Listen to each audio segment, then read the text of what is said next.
जय श्री कृष्ण। आपको कोटि कोटि प्रणाम।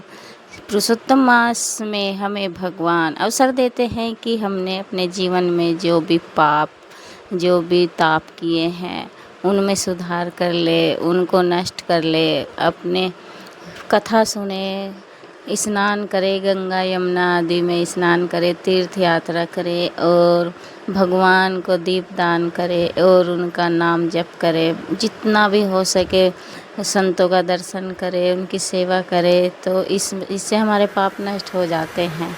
तो ये अवसर भगवान देते हैं हमें 3 साल में। इस अवसर को हाथ से मत जाने देना। सब सेवा करे और भगवान का नाम ले। जय श्री राधे श्याम। मरने के बाद भी दुख है। इस संसार का सबसे बड़ा सुख है क्या?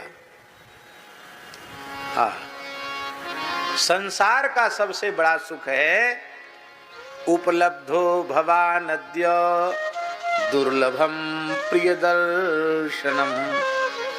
आप जैसे भगवान के प्राण प्यारे भक्त का दर्शन हो जाए, संत का दर्शन हो जाए, यही संसार का सबसे बड़ा सुख है।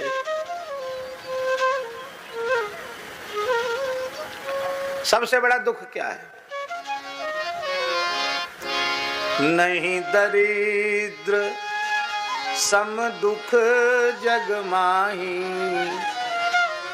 संत मिलन सम सुख जग नाही। संत मिलन सम सुख जग नाही। संतों का मिलन ही संसार का सबसे बड़ा सुख है। क्योंकि जब जीव सत्पुरुषों का समागम प्राप्त करता है तो वहाँ विषय चर्चा का नितांत अभाव होता है।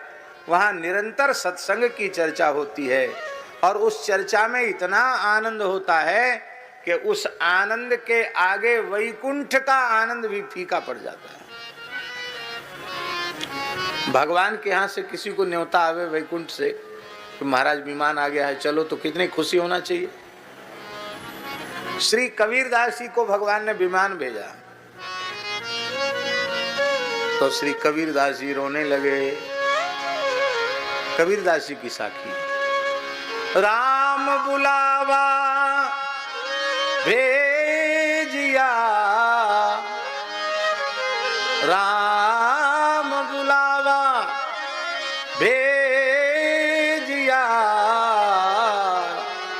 दिया कबीरा रोए। क्यों? जो सुख यहाँ सत्संग में सो वैकुंठ न हो। संसार का सबसे बड़ा सुख है संत का दर्शन, भगवान के भक्त का दर्शन।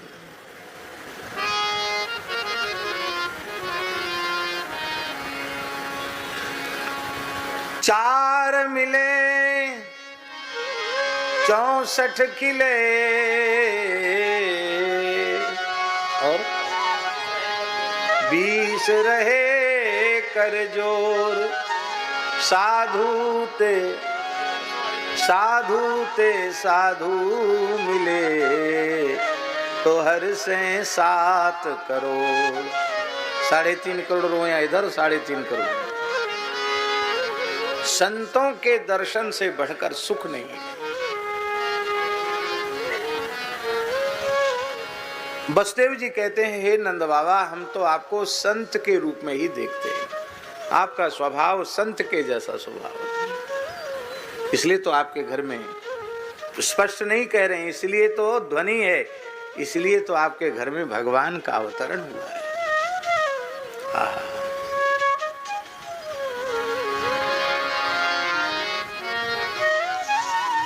संतों को देखकर जिसके चित्त में प्रसन्नता न हो, हरि भक्तों को देखकर, वैष्णवों को देखकर, संतों को देखकर जिसके चित्त में प्रसन्नता न हो, वो चाहे जितना साधन करता हो, उसके कल्याण में संदेह ही रहेगा।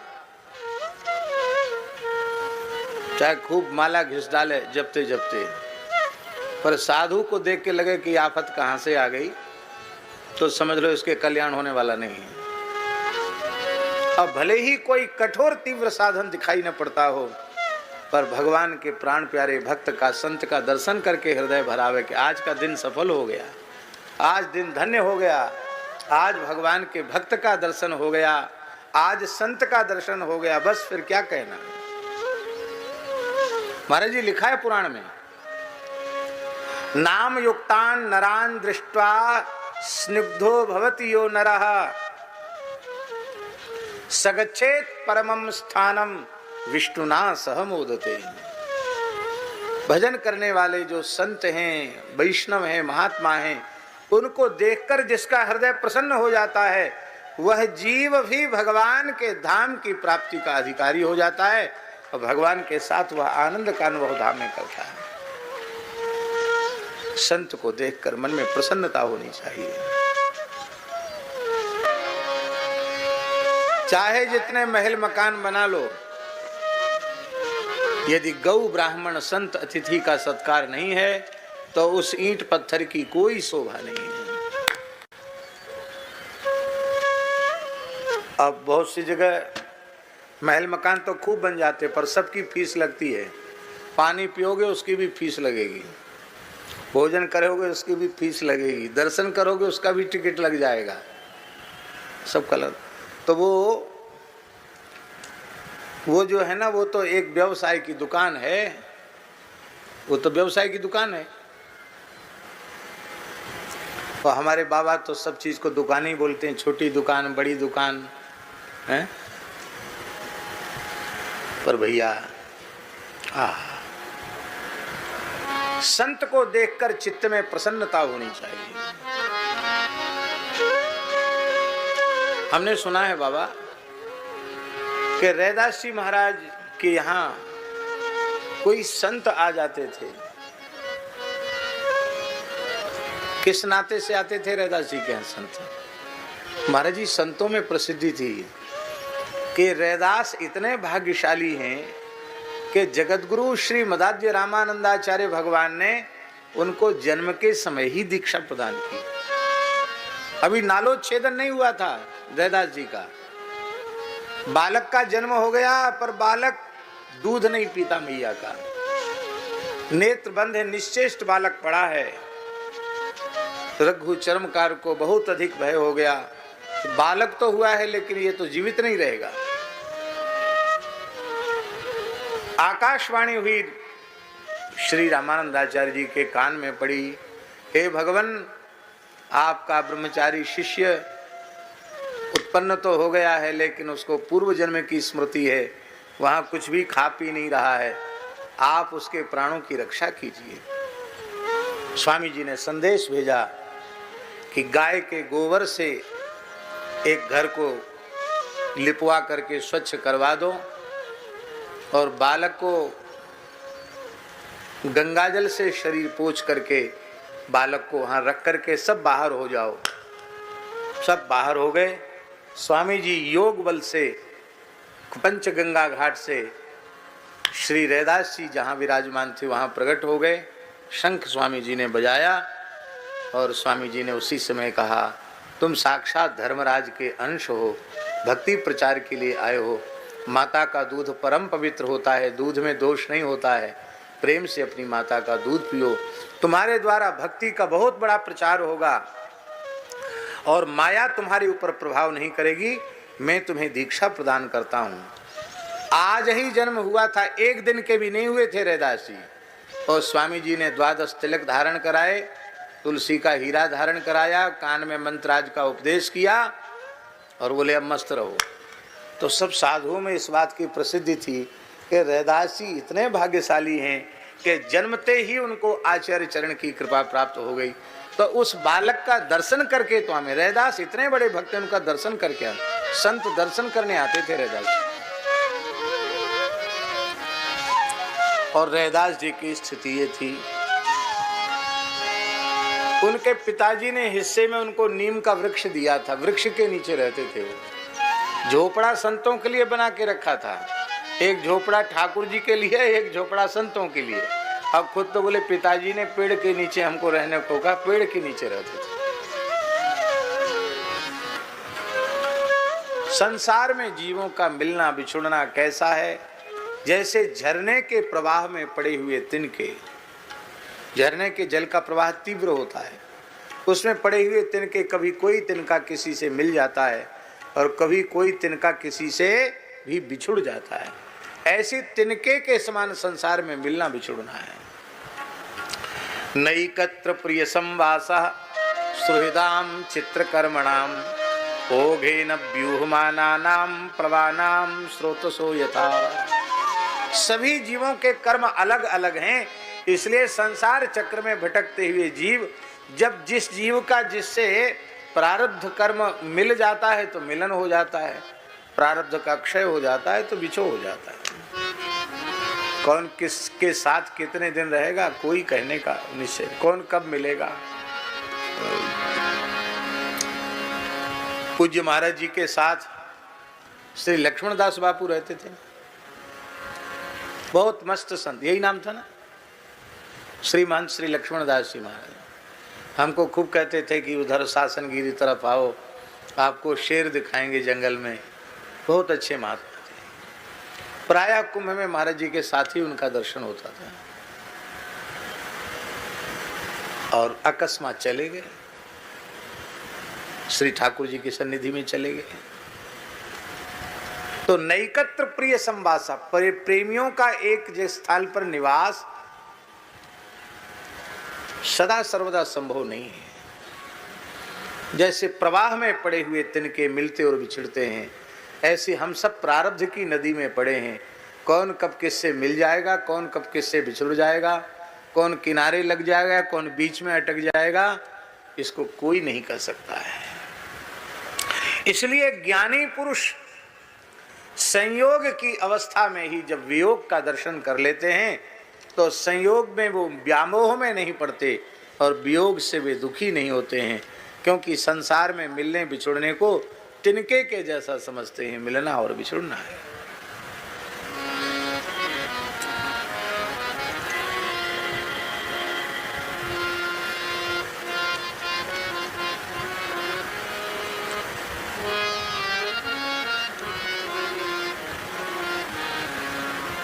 एक बात और बड़ी अच्छी कही श्री वसुदेव जी महाराज ने, बहुत अच्छी बात। प्रायः मनुष्य धर्म अर्थ और काम उनकी पूर्ति में लगा रहता है। धर्म भी पुरुषार्थ है, अर्थ भी पुरुषार्थ है और काम माने कामना की पूर्ति भी पुरुषार्थ है। शास्त्र विहित जो धर्म अर्थ काम, शास्त्र नियंत्रित जो धर्म अर्थ काम है,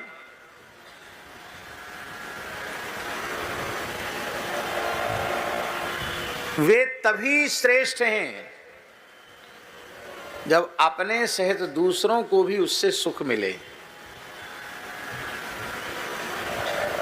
हमारे धर्म से, हमारे अर्थ से और हमारे काम से यदि किसी भी दूसरे को पीड़ा पहुंचती है तो हमारा धर्म धर्म नहीं है, हमारा अर्थ अर्थ नहीं है और हमारा काम काम नहीं है।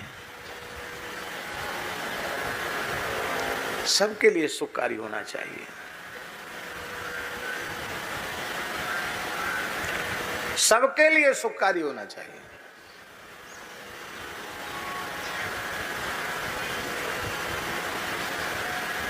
क्यों? संत वाणी में बहुत प्रसिद्ध है, 4 वेद 6 शास्त्र में बात लिखी है 2, दुख दीने दुख होत है, सुख दीने सुख हो। हमारे धर्म से दूसरा व्यक्ति सुखी नहीं होगा तो हम भी उस धर्म से सुखी होने वाले नहीं हैं। हमारे अर्थ से दूसरा अभावग्रस्त व्यक्ति सुखी नहीं हो पा रहा है तो हमारे उस अर्थ से हम भी सुखी होने वाले नहीं हैं। हमारी कामना की पूर्ति से यदि दूसरे को सुख नहीं हो रहा है, उसको पीड़ा मिल रही है, तो हमारी उस कामना की पूर्ति से हमको भी सुख मिलने वाला नहीं, हमको भी पीड़ा ही मिलेगी। कितनी बढ़िया बात है, इतनी अच्छी बात है कि इसका अधिक से अधिक प्रचार होना चाहिए। इतनी बढ़िया बात है।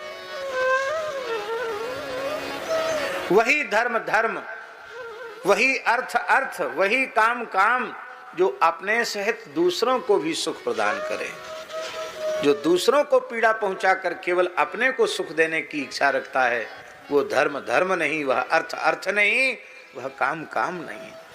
तब क्या है? बोले दुष्ट पुरुष के का धर्म अर्थ काम वो दूसरे को पीड़ा पहुंचाने के लिए, अपने सुख के लिए होता है। पर सज्जनों का धर्म अर्थ काम वो सबको सुखी करने के लिए, सबकी पीड़ा हरने के लिए, सबको सुख पहुंचाने के लिए होता है। सुख मिलता किसको है? जो सुख भोगता है उसको सुख नहीं मिलता, जो दूसरों को सुख देता है उसको सुख मिलता है। आप सुख दोगे तो आपको सुख मिलेगा, सुख नहीं दोगे तो आपको सुख नहीं मिलेगा। बोलो भक्तवत्सल भगवान की जय।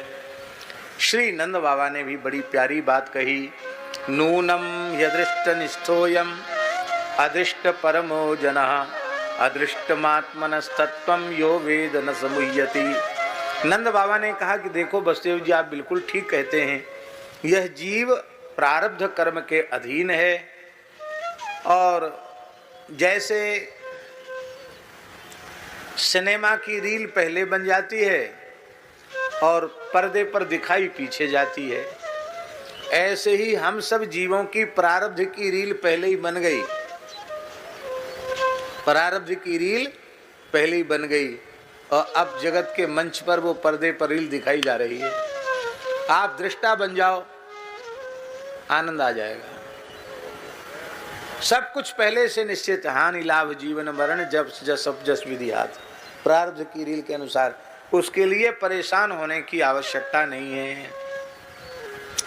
तब एक बात और समझ ली, तब कहेंगे जब सब पहले से निश्चित है तो हम भजन करेंगे कि नहीं करेंगे, हमको भगवान की प्राप्ति होगी कि नहीं होगी, हमारा कल्याण होगा, ये भी तो पहले से निश्चय होगा, हम काहे को फिर कुछ करें?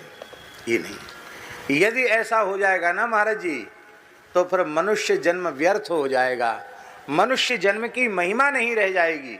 हमारे वर्तमान जीवन में जो सुख दुख आदि हमें प्राप्त हो रहे हैं, ये हमारे प्रारब्ध का फल हैं।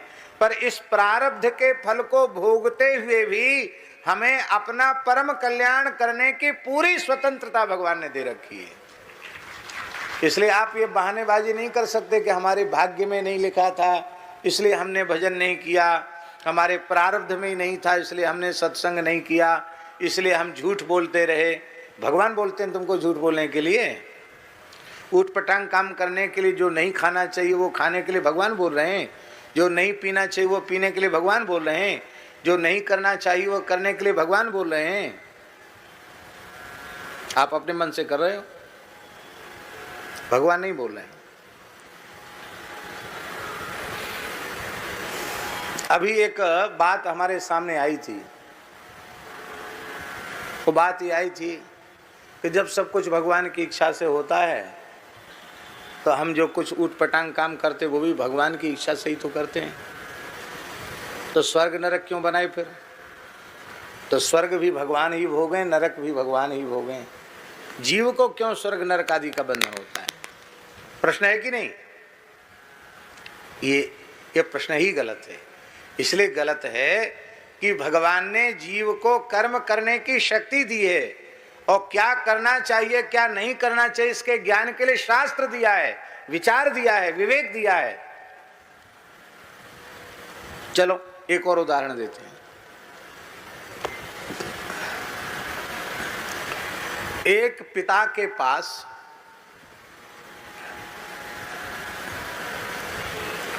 एक पिता के 4 पुत्र थे और पिताजी के पास 5 लाख रुपए था। कितना था? 5 लाख रुपए था। उन्होंने सोचा अपने जिंदे ही बच्चों को सबको चल अचल संपत्ति का बंटवारा करके जाएं। तो चारों पुत्रों को 1-1 लाख रुपए दिया और 1 लाख अपने पास भी रख लिया, कहीं लड़कों का दिमाग बिगड़ जाए तो हम को हाथ न पसारना पड़े। अब वो तो 1 लाख में तो अब कुछ नहीं होगा, हो सकता पुराने जमाने की बात हो। अब सबको अलग अलग मकान और सबको अलग अलग दे दिया और रोकड़ भी सबको 1-1 लाख रुपए दे दिया। अब उसमें से एक पुत्र ने तो ये सोचा कि वाह पिताजी देखो, हमने तो कुछ किया नहीं, ये तो पिताजी के परिश्रम की कमाई है, पिताजी ने हमको दे दिया, तो हमको उड़ाने के लिए नहीं दिया है, ये हमको पूंजी दी है कि हमने जो तुम्हें काम दिया है उसको आगे बढ़ाओ, क्योंकि पिताजी के खून पसीना की कमाई है। अब उसने 1 लाख का 1 करोड़ बना लिया मेहनत करके, 1 लाख को बढ़ाते बढ़ाते 1 करोड़ तक ले गया, तो उस ऐश्वर्य के सुख का भोगी कौन होगा? वही व्यक्ति होगा कि नहीं जिसने 1 लाख को बढ़ाकर 1 करोड़ कर दिया। और दूसरे लड़के ने मन में सोचा कि वाह बहुत अच्छा हुआ, मेहनत कुछ भी करनी नहीं पड़ी, 1 लाख रुपए फ्री में मिल गया, अब खूब उड़ाओ खाओ। ऊट पटांग चीज़ों में उसने स्वेच्छाचारिता में और उस 1 लाख रुपए को नष्ट कर दिया, और जुआ शराब में अपने मकान दुकान भी सब गिरवी रख दिया, बेच दिया और रोड पर आ गया। तो दरिद्रता का दुख कौन भोगेगा? बोलो, शक्ति दोनों को समान मिली कि नहीं? ऐसे ही परमात्मा प्रत्येक जीव को समान शक्ति देता है। अच्छा अब एक बात बताओ, अब पिताजी तो हमेशा तो रहेंगे नहीं, उनके पास भी मकान है, उनके पास भी रुपया है, अब वो किसको देंगे? उसको देंगे जिसने जुआ शराब में बर्बाद कर दिया, सड़क पे आ गया, उसको देंगे कि जिसने 1 लाख का 1 करोड़ बनाया उसको देंगे? किसको देंगे? उसी को देंगे जिसने आगे बढ़ाए। भैया तुम हमारी सेवा भी करते हो, हमारी शक्ति भी तुमको हम देते हैं। परमात्मा अपनी ताकत बख्श देता है अपने भक्तों को, उसके हिस्से हम भगवान के हो जाएं तो भगवान ने जो शक्ति दी वो तो दी ही है, भगवान अपनी सामर्थ्य भी संतों को दे देते हैं, अपने भक्तों को दे देते हैं, भगवान सामर्थ्य प्रदान कर देते हैं, भगवान का हिस्सा भी उनको मिल जाता है। और फिर ऐसे ऐसे कार्य हो जाते हैं जो सामान्य मनुष्य की कल्पना से सर्वथा परे हैं, और वो भगवदी कार्य भगवान की कृपा से, भगवान की करुणा से, भगवान के संकल्प से होते हैं। भगवान की अनंत शक्ति प्रत्येक जीव को प्राप्त है, बस वह भगवान की द्वारा प्रदत्त शक्ति का विवेकपूर्ण उपयोग करे, उत्तम उपयोग करे, तो भगवान अपनी शक्ति भी उसको प्रदान कर देते हैं। बोलो भक्तवत्सल भगवान की जय। जय जय श्री राधे। महाराज जी को हॉस्पिटल जाना है। कहाँ गए राकेश? 5 बजे जाना था ना।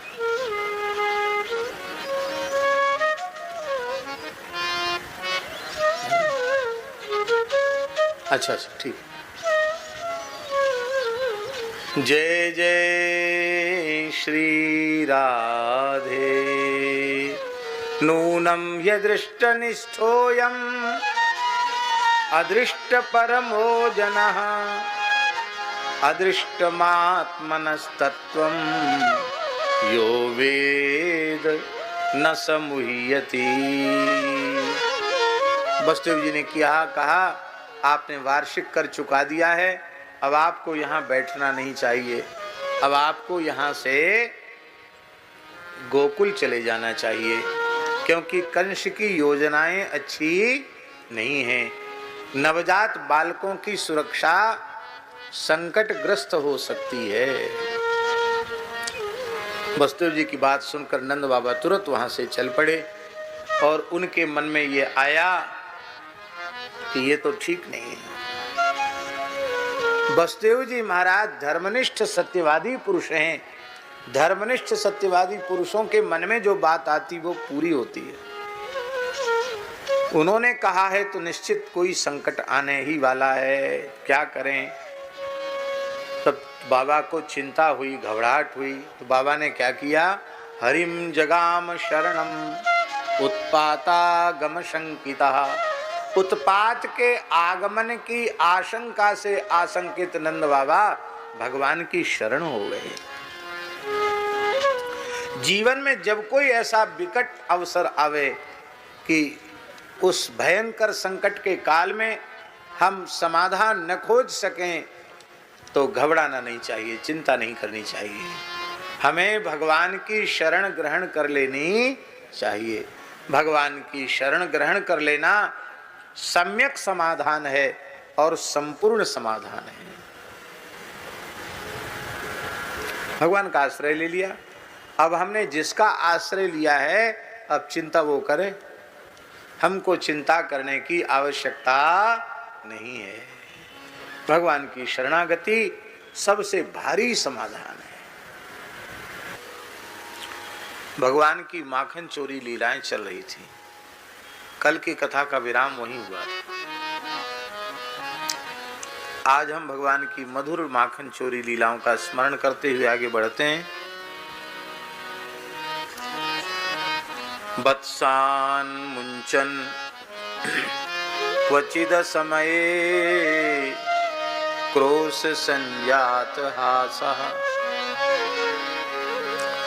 स्तेयं स्वाद्वत्यथ दधिपयः कल्पितैस्तेययोगैः मर्कान् भोक्ष्यन् विभजति सचेन्नाति भाण्डं भिनत्ति द्रव्यालाभे सकुपितो गृहकुपितो यात्युपक्रोश्यतो कान्। कल हम स्मरण कर रहे थे कि गोपी माखन की मटकी को ओखली में छिपा देती है और ऊपर से मूढ़ा डार के आसन बिछा के उस पर विराजमान हो जाती है। बालकृष्ण प्रभु अपने बाल सखाओं के सहित जब पधारते हैं, कहती भगवान आप गोपियों के घर घर में माखन चोरी लीला करते भय डोल रहे हो, हमें खबर है। आप या गोपी के गृह को धन्य करने के लिए पधारे हो, आपको स्वागत है। पर देखो लाल जी, चोरी की कोई बात नहीं है। घर में माखन तो है, तुम्हें खोजने में श्रम करना पड़ेगा।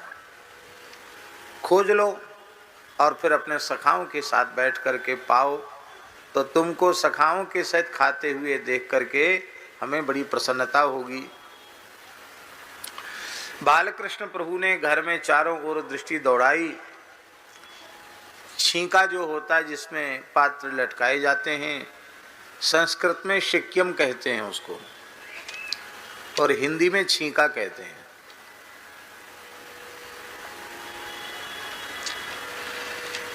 शिक्य भांडेषु तद्वित, सुखदेव जी महाराज ने कहा।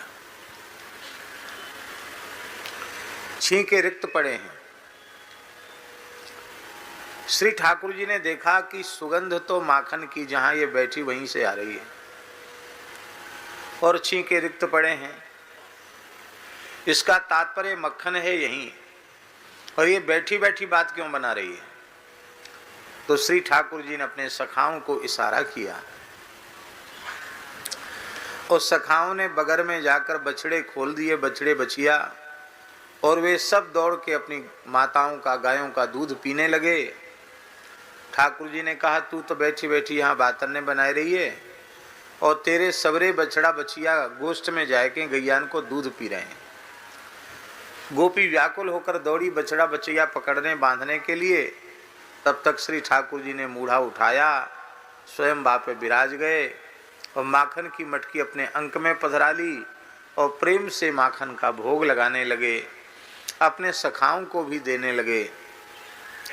गोपी आई बांध के तो सखाओं के सहित ठाकुर जी को माखन आरोगते देखकर पहले तो भीतर से बड़ी प्रसन्न हुई, पर ऊपर से थोड़ी क्रोध का अभिनय करती हुई उसने कहा कि अरे बड़े चंचल नटखट हो, हमारे बछड़े बछिया खुलवा दिए और वो गैया संध्या को गैया दूध नहीं देंगी। ठाकुर जी बोले देख लो, हमारे संग जो जीव चतुराई खेले ना वाको यही नतीजो होए। तो प्रेम ते आसन डाल के परोस के जिमाम थी, तो कम से कम संजा को तेरी गैया दूध तो दे देती। ठाकुर जी की वह बाल सुलभ लीला का दर्शन करके, झांकी का दर्शन करके गोपी निहाल हो जाती है। स्तेयम स्वादवत्यथ दधि पयः, अत्यंत स्वादिष्ट दूध और दही, उनकी चोरी भगवान बालकृष्ण विविध प्रकार से करते हैं। दही की चोरी भी करते हैं, दूध की चोरी भी करते हैं।